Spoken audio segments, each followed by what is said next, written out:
The other reason why sprinting is very important, my Betties, is for muscular power and specifically fast twitch or type 2 muscle fibers. These muscle fibers are uniquely concerned with power and speed.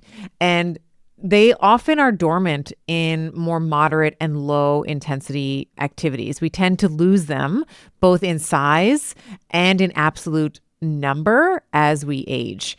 So when we are sprinting, when we're doing high intensity interval training, we are activating these muscle fibers that are often lying dormant in everyday life, and they are going to help to preserve muscle mass, which we lose as we age, muscle strength, and agility, all those things we lose as we age.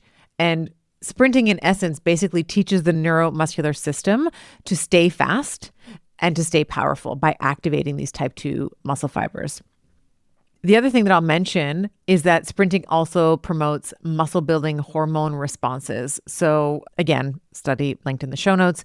One study showed that women had a larger growth hormone spike after an all-out 30-second sprint than men.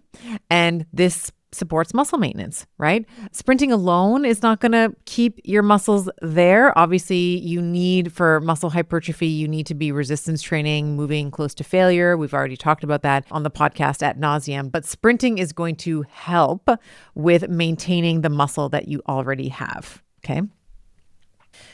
Sprinting also is going to positively impact your bone density and your connective tissue. And this is particularly true if you are engaging in sprinting on the ground. So if you're running, let's say, because it's very high impact in nature, and I'll talk a little bit about sort of the trade-off for some women with high impact versus low impact in a minute. But if you're someone who loves to sprint like on a track or something, or even just like down the block on your street, it is going to stimulate bone growth and it's going to help preserve and even add on to the bone mineral density that you have. And for women, we know osteoporosis, osteopenia, these are huge risk factors for us in our postmenopausal or in our menopausal life.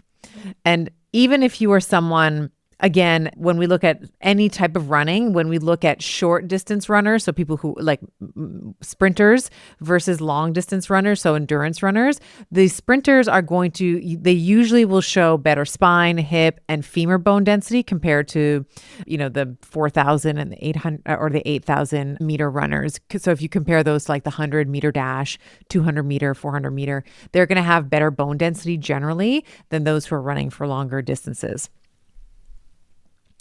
And so I want to talk, we'll talk in a little bit about how running can be a bit of a trade-off. Like we want to also marry, or we want to sort of balance the idea of injury risk with the activity that we're choosing. And I'll talk to you a little bit about how I typically full bias is on display here. I really prefer bike sprints, and I'll tell you some of the reasons why in a moment.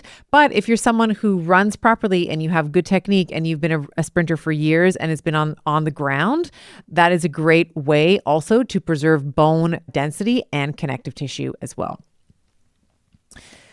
And of course, it's like minimal time, max return. Like the one thing that I love, or that I'm finding that I love in midlife, is leverage. Like I love efficiency and I love leverage. For me, like one of the most exciting aspects of, a high intensity interval training session is the efficiency. You don't need like every day, you don't need to be doing it. It's like literally once or twice a week, maximally 15, 18 minutes, like maybe 20 minutes at max, 1 to 2 times a week for 20 minutes, like sign me up. I would rather do that than hours and hours and hours and hours on the treadmill or on the elliptical or on the bike or whatever. Like I want to be in and out.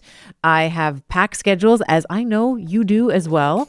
And so I love the idea that leveraging a very high intensity workout, I can do it for a shorter amount of time with less frequency per week.